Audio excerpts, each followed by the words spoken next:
Happy Monday. Good How's it morning. going? Hello and welcome in. It looks like, as I scroll through comments over here, that it's pretty cold. It's pretty cold everywhere. It's really cold in Ohio too. Yeah. And as I say that, I see some of these comments and I'm like, well, it's not that cold. Yeah. Some of these places are really cold. Yeah. So hello, welcome. We have got session 3 for you today. And I see that it is cold and snowy in New York, 0 in Denver. Hello, Diana in Perrysburg. You're not too far from us. We know it's cold by you too. Yep. So I can't park in our garage right now because we have too much kid junk in our garage. And it was 2 degrees this morning when I was trying to get my car warmed up. So I understand how that goes. I am thankful for a garage. And even though I have that, I still warmed my car up before I got in it. Yeah. Why not? It's so cold. And Pat, it's she says a beautiful sunny day, but negative 49 with the wind chill where she is, which I think is Winnipeg. Pat, I think you win the prize. But I love how she says it's a beautiful sunny day. Yeah. So she's unfazed. She's probably used to it. It seems like I'm not a weatherman, obviously, but especially after I say this, it'll be proof. But it seems like whenever it's sunny out, it's colder. It's like the clouds aren't keeping the warmth in or something. I don't know. So there's my meteorology report for today. Interesting. Yeah. So think about it. Next time it gets cloudy and sunny, and check out the temperature. I'm excited for today. I am too. And I just saw someone from Wyoming saying negative 31. So, oh, wow. You know, what I'm understanding is if it's cold, let's quilt. Yeah. And so we're hoping that you have a day inside at home watching us. Yep. And Annie's got a really great lineup for you today. If I was home today, I would have my warm socks on with slippers, and I'd be in the sewing room sewing. I mean, most people who work here have slippers on right now. That's true. We do have slippers in our office. We switch over to slippers when we get here. We want to feel at home. Yes. Okay. So let's get this kicked off. I wanted to start with this in case anyone is joining in for the first time today.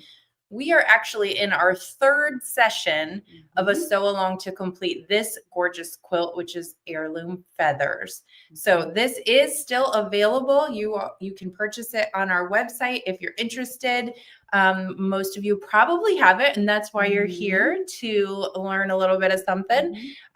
So like I said, we are in our 3rd session. We do have replays, and if you have questions or need help accessing any of that, you can always reach out to Nina Gladden. Say hi to Nina. She's in the comments as we stream to Facebook and we stream to YouTube. So she's got a lot going on in the comments. Say hi to her and just know that you can reach out to her directly after the live is over too if there's still some questions that you need help with. Okay. Yes, today we are going to do the corner blocks, which are the blocks in the corner. The curvy corner block. Curvy corner. All the blocks on the outside edge of this quilt all have a curved edge to it. And so we're going to do the very corner one, which is curved on 3 of the 4 or on 2 of the 4 sides. So it'll be fun. We're going to do a little applique on there, some quilting. And then I'm going to show you how you can trim a block that has a curve to it, because this block has a few edge, all the edge blocks are all curved, unless you choose to do the bonus blocks, which have a straight edge. So I will show you how to trim using the Trimmer by George on a straight edge and also on a curved edge. And we'll do that after we stitch our block A1 today. I also would love it, right, as before we get into what Annie's going to teach today, let us know in the comments. Did you choose the curvy? Because we did have an option for a straight edge as well. So type curvy or straight, depending on which route you decided to go and what you are making before we dive in here today. All right. All right. Are you ready for me to get going? I'm ready for you. Okay. Are you guys ready? Okay. And it looks like Diana's doing we got some curvies in here. Okay, cool. It'll be fun. Next week will be fun because we'll show you how to back it with all those curves and stuff. Excited about that. I'm gonna mute. Okay, so I am over here at the machine. Let me flip a light on here. Okay, that's a little better. So on our block A1, just like all the other blocks, our first step is to hoop our battleizer. And you're going to put water-soluble thread in the needle and embroidery bobbin thread in the bobbin. And your first step is to stitch out an outline of the block. You can see here that I use some purple thread because I want you to see what stitches for each of these steps. But you will use water-soluble thread. And the reason for that is because the first few steps, you can just use that water-soluble thread. You won't have to change from one color to another. It just makes it a lot easier. And as you get towards the end, a lot, I'm going to just answer the question now because everyone always asks it. Why do you use it? Well, a lot of times we will use it also because when you do sew your blocks together and you already have your fabric as you tack it down, we use water soluble because when you sew this to the block next to it, we want to make sure that that stitching doesn't show up on the front of the block. And if it does, and you followed our instructions and used water soluble thread, all you have to do is get it wet and it'll dissolve. So I have done step one. I'm going to skip the wool. We've been skipping the wool, but we did talk about it in the class that was last Monday. So I'm going to skip that step for the wool. And then on step 3, we're going to basically sew the pattern. It's like sewing a paper piecing pattern. This is also a water soluble step, but again, I'm using purple so that you can see it.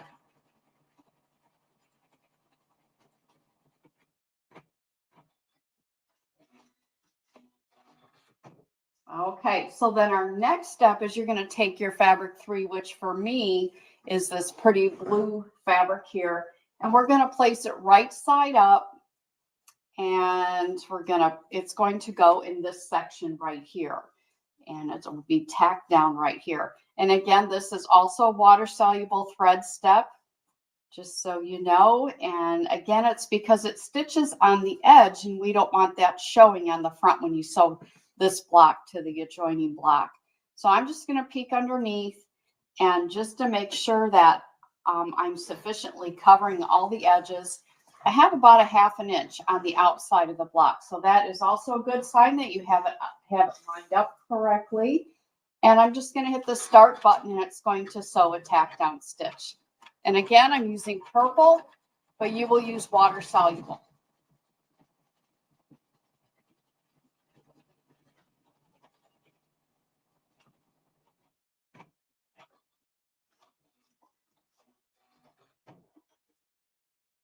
All right, so then what we would do next is we are going to, well, I guess I'm going to throw thread on the floor. So it says to trim to a scant 1/4 inch on the outside curve, which is this curve here, the outside curved edge, and leave the excess fabric on the outside of the block. So I'm going to trim this here to a scant 1/4 inch.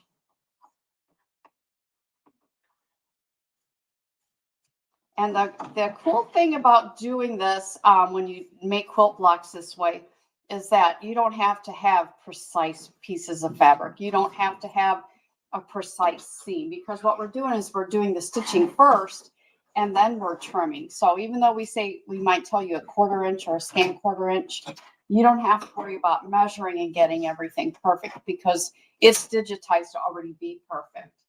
So now we're on step 5. Step 5 says to take our fabric 2, which is our purple, and we're going to lay it right side up right over the top of this. And then we're going to sew some tack down stitches. And again, this would also be a water soluble thread. So this is the 5th step, and all we've done is water soluble thread. So we're just going to lay this over the top. And again, we're going to do some peeking, make sure that it's sufficiently covered all the way around. And it is, so now we're going to do a tack down stitch. And we just need to make sure that the fabric is laying smooth as it stitches.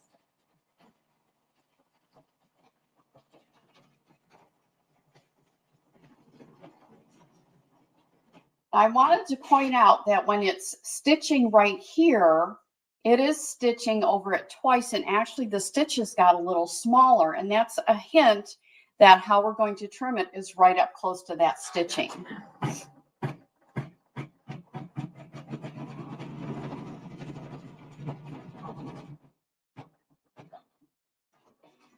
Okay, we're not done. It's going to also do some tacking down.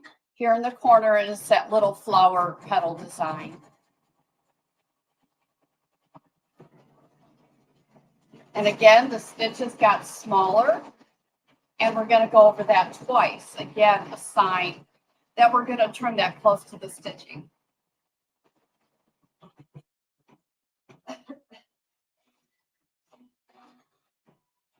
Okay, so now it's time for me to do that. Now I wish I would have used different colored thread than purple so that you could see this a little bit better. But what you're going to do is I'm going to use my Hoop Scissors Mini. It's an offset handle scissors that has really thin blades and a sharp point, and they're really wonderful for getting really close to applique and tight areas. So you just trim this real close to the stitching.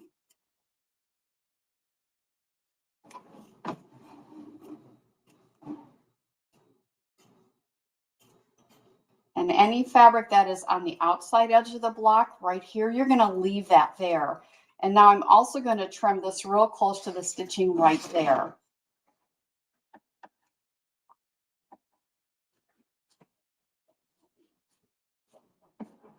And it's going to reveal that blue fabric that we stitched earlier on. Okay, you can kind of see it coming together now. Put the hoop back on the machine. And now you're going to put thread B. Thread B is what matches this fabric. So I already have my purple in there. It's going to do some quilting, some bubble quilting, and some satin cover stitches. And I think while it does that, I'm going to go over to the cutting table. You'll probably still be able to see this off on the side. And I'll show you how to trim this block while it stitches it out, because I already have some that are finished.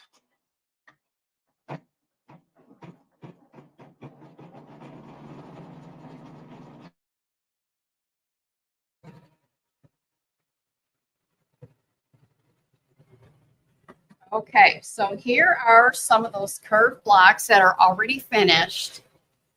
And just let me throw these aside, and I'll start with this one. So for those of you who are new and you're wondering, what is the Trimmer by George? This is our Trimmer by George. And it is basically an acrylic ruler, but it has this crimped metal edge on there. And this metal edge is what allows you to shimmy that metal edge in underneath the fabric, and then you're able to trim the bulk from the seam. So all our battleizer is right there. So I'm just going to do a gentle tug to get that metal edge right up close to that basting stitch. You will need to use a 60mm rotary cutter, and that's because the acrylic ruler is raised a little bit because of that metal edge. So after you give it a gentle tug, make sure there's no fabric that happened to peek out, and then you can cut that using your 60mm rotary cutter. Now the bulk is gone from the seams. And on this block, I know it is an outside edge block. Generally, if you're gonna use binding, if you're using binding, you would generally trim 1/4 of an inch through all the layers of fabric. But in this quilt, it's going to be lined. So we're actually going to trim the curved edge using our Trimmer by George. Can I interrupt your demo? Yes. Patricia said still using water-soluble thread, and I think she means over here. No, right there is where we matched the thread with that purple fabric. So I have the purple thread in there. And you can see, if we can point it out on here, the step that it's actually stitching. So I wanted to make sure she knew it was the purple. Well, whatever her color is. Whatever your color fabric is here, you're going to match that thread. And it's going to do satin stitch here around those petals and on this curve. And it's also going to do the bubble quilting that's there. And the instructions tell you exactly what thread to use. And so I think that would be helpful too. So here is our machine's going super speedy, our trimmer by George. And I'm going to do this side. This is a straight edge side, and I'm going to shimmy that metal edge against that basting stitch. Give it a gentle tug and just do a visual check to make sure no fabric peeked out. And then you can use that metal edge and your 60mm rotary cutter to cut against. So you can see how it removes the bulb from the seams, which is fabulous. So now we have a curved edge where we need our bulb to go away. So I'm just going to start right here on this corner. And I'm going to put, just like I would if it was a straight edge, I'm going to put my rotary cutter in there, give it a gentle tug. Again, check for fabric and just cut the bulk away. So now we have most of it gone, but not all of it. So we will just continue around that curve with our trimmer by George, putting it between the layers, giving it a gentle tug, and cutting the excess away. I'm going to do it one more time over here. Be kind of hard to do a curved trimmer by George, but Yeah. The curve would have to be the same every time. right, we have to make the curve exactly the same. So you can see how you can easily, even on a curve, use your trimmer by George. So I'm going to do it a couple more times over here on this side. Gentle tug. You could try using a scissors, but the whole reason the trimmer by George was invented was because you run such a high risk of cutting right into your fabric that should be the seam. Doing this a couple times really reduces that risk. You don't want to have to restitch your blocks. So now you can see Ta-da! how nice that is. There's a couple little points there. I don't think that's going to be a problem, but if you want to go in there and just knock those off with the scissors, you can do that. Just be very careful. If it were me, I would leave them. And then we're going to go in here, the fabric that is left on the front, we're going to cut 1/4 inch from where the basting stitch is. So I'm going to go ahead and do that now. You can do that from the front side, like I'm going to do now. Just line your 1/4 inch mark on your trimmer, ruler side of your trimmer by George up with that basting stitch, and then trim your fabric away. Do it on this side. I'm going to show you what it's like if you decide you want to trim it from the other side. You can certainly do that as well. Sometimes it depends on your fabric color and how well you can see it. So, and here I'm going to do the same thing. This is our basting stitch, and here's my 1/4 inch mark. Just like we did the curved edge with to remove the bulk, you're going to do the same process. Exactly the same way. Just keep moving it around.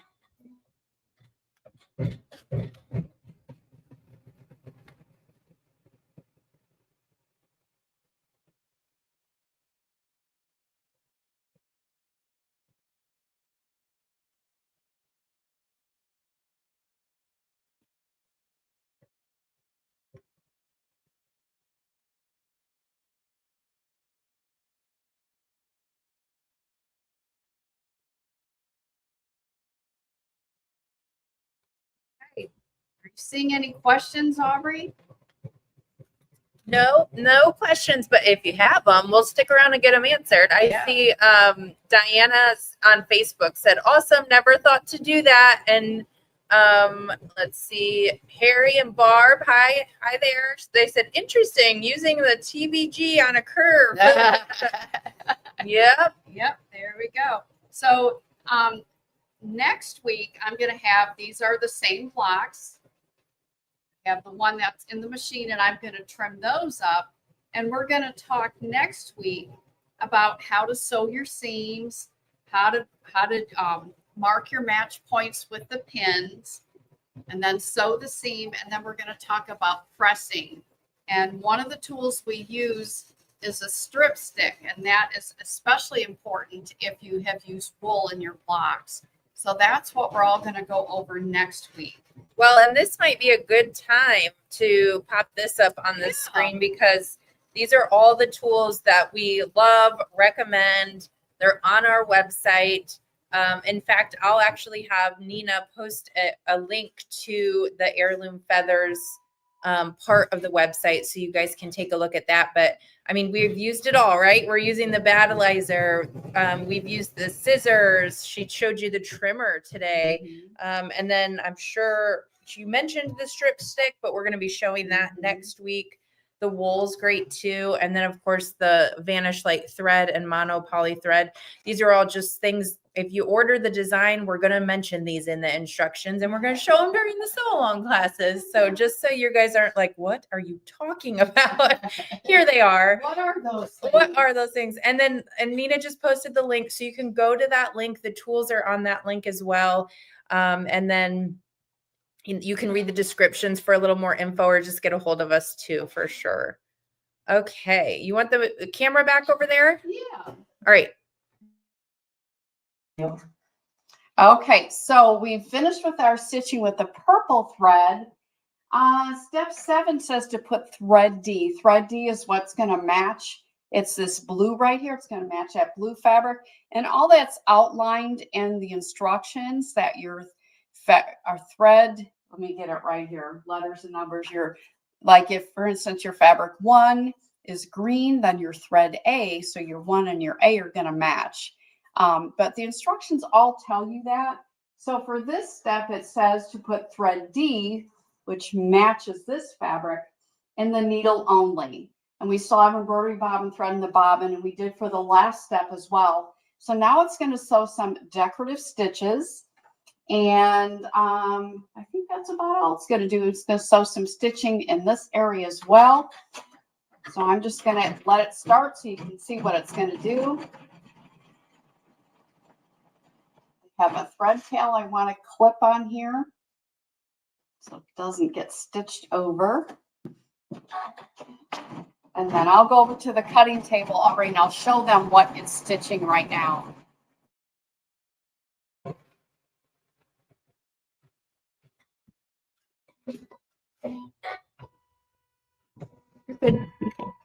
So what it's stitching now, it's stitching like it's just some definition between those little petal areas, and it's also going to do a cute little decorative blanket stitch right over the top of the satin stitch.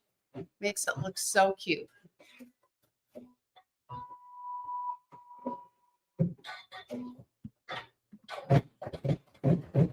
I think I'm going to go ahead and trim these again. So if anyone wants to, again, get a review on how to do the curve with the trimmer by George, we'll just do it again.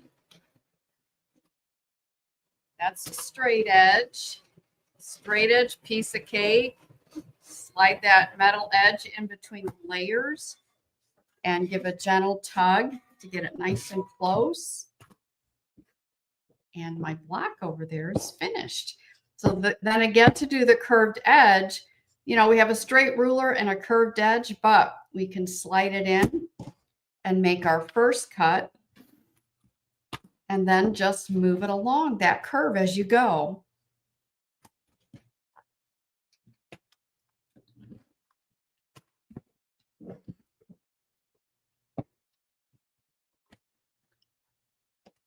Okay. So I still have half of it to go, but you can see how easily it is to also do a curved edge using the trimmer by George. So let me go I'm going to grab the block, Aubrey. Okay. Off the machine. Oh, no, I'm not. It's not. It has one more step. The very last step that it's going to do is I'm going to put this thread in the needle only, and it's going to stitch this cute stitching that is right up here on this arch. And that goes all the way around the block. And here is the straight version of it. So if you're stitching the straight version and it still does that cute little scallop stitching there. So no matter if you're doing curved or the straight edge, it's going to look so stinking cute and still have that curved look to it. I was just going to say, still has that curved appearance. Yeah. Okay. Anything else you want to say before I? No, not really. Okay. All right. If you guys have questions, if you're watching and you're like, what did she just say or do? Just feel free to drop those in the comments and we will be sure to answer them. So this so far has been session 3 of the Heirloom Feathers Sew Along. But this is not the last time we will be live this week, is it? No, it's not. And I am so excited for tomorrow. Yes, I am too. Tomorrow we have a brand new design that is coming out that is this adorable quilt that I think you will all love. Yes, and that's taking place tomorrow and Wednesday. And they're both days will be at 2 p.m. Eastern. So Annie and I will be live tomorrow and Wednesday too. And we're going to be showing you another new quilt, which is going to be, I think you guys are actually going to fall head over heels. If you like heirloom, or if you like heirloom feathers, to me, it's like, it's one of those designs where the quilting is just like center stage. Right. And that's, I think, the same for Serendipity. I will say it's sweet, it's traditional. And like Aubrey said, the quilting is really pretty on it. I think you'll all like it. Let's see. We have a question here from Colleen about how we're going to finish the back. Will it be faced or will we use binding? We're actually going to do a lining. So once you get your quilt all put together, you will put a piece of backing fabric over the top. You put the right sides together, the backing fabric and your quilt, and you'll sew around the outside edge. And that's why we're trimming that curved edge, because we're going to sew right on that basting stitch. You're going to leave an opening and turn it. And then you are going to do a little top stitch on it. I'm just going to show you the edge of this one. Let me put it on the other camera. And this is what we're doing next week. This is what we're doing next week. So you can see it's lined, turn, top stitch, and that's what we're going to do next week. So that's exciting. So good question. Yeah, that Come is back a good and check that out question. next week. Then we stitch in the ditch, in case you're wondering how the layers all hold together. And that is our plan for next week. Putting it all together. So I'm excited to see how that works too. And somebody said when I asked curvy or straight, so I don't remember who it was because it popped out before I got a chance to start it, but someone said curvy if I'm feeling brave enough. So give it a whirl. And someone else said they like a good challenge, so they're going to go curvy too. A really good challenge would be binding a curved edge with inner and outside corners like that. She's still over here trimming away. I am. I'm just getting it ready because I'm gonna sew 2 of these together, and we'll sew the final 2 together next week. So I'm excited for that. But most importantly, I'm excited for tomorrow. I'm excited for tomorrow too. And speaking of tomorrow, as we watch Annie do this again, if you haven't registered for tomorrow, that is something you're going to want to do. Anytime we have a workshop, if you register, you actually get a free gift from us. And it's a in your confirmation email after registering. And for this particular workshop that we are doing tomorrow, it's that adorable keychain right there. And someone in our VIP Facebook group did that on vinyl, and it was awesome. Or was it leather? Leather, something. And I probably said it wrong. I can't remember her name, but it was really cute. It is really cute. So if you go to our website, and we can drop the link to that as well, the registration's right on the website for the next fun project. Oop, I got to trim this 1/4 inch. Then this one's ready to go. So yeah, I'm excited. We have a fun week coming up. We do. And she's getting herself all prepared for next week just by getting all this done, right? Yeah. All right. Almost there. Almost prepared. Okay. Doesn't it make a cute little table topper? Oh my gosh, it does. Yeah. I mean, you put all those together, it's going to make such a cute little table topper, whether you're doing the square. Yeah. Or the curved blocks, little candle mat. So you just make 4 more of those besides the one that go in your quilt, and you can have a nice little accessory to match your quilt. Okay, so I'm going to pop you want to read this, and I'm going to pop our schedule up. So this was the session 3, and we are finishing up the complete sew along next Monday, January 27th. Where did January go? January 27th, again at 11 a.m. Eastern, and that's when we're going to talk lining and putting everything together. Okay, Donna has a really good question. She said that in our instructions, we will say we'll say we'll use Vanish Light thread. And then maybe the next set, 2 or 3 or maybe even 4 or 5 steps in the block might say to use the same thread.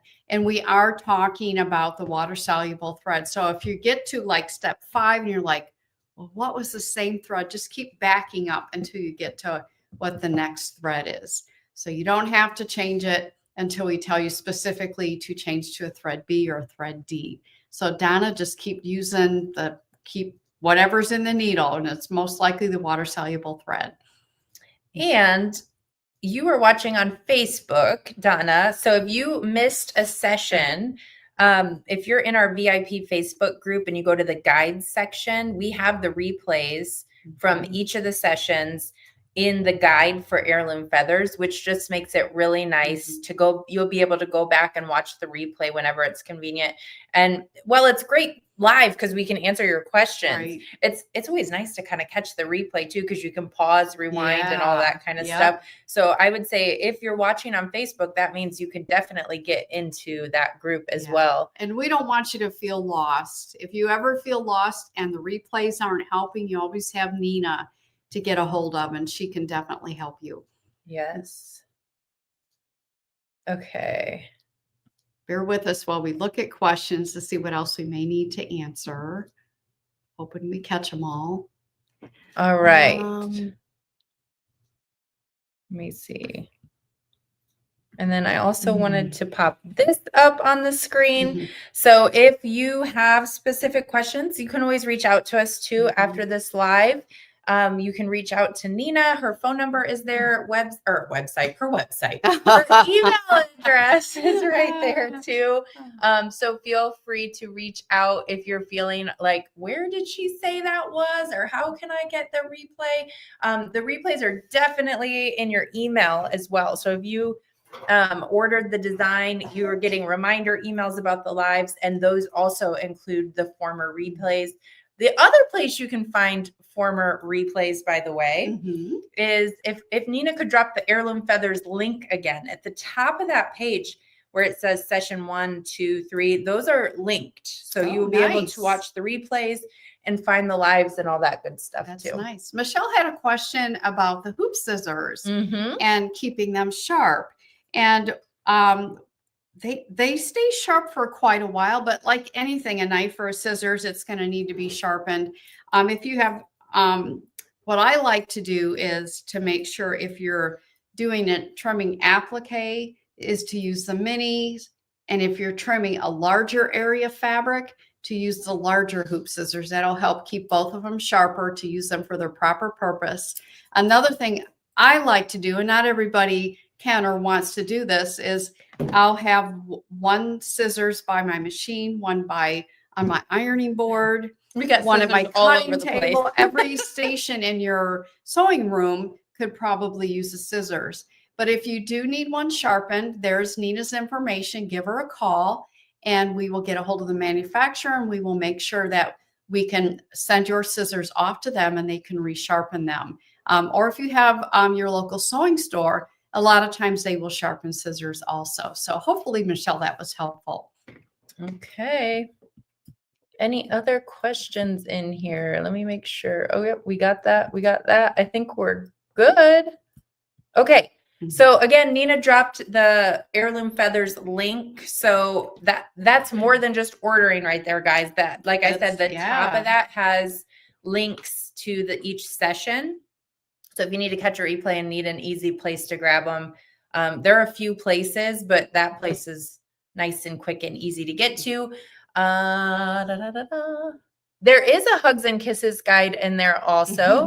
Yes, I try to do that. I do that every time we have a workshop. I create a new guide in the Facebook group just so that it's easier. There's a lot going on in the Facebook group, but the guides and events tab help us keep things a little bit organized. So 100%, you can go in there, catch the replays. In fact, hugs and kisses, Sarah even did like a bonus video on the letter O. And I put that in that guide as well. So yes, go check that out. Okay, well, I think we did it. We did.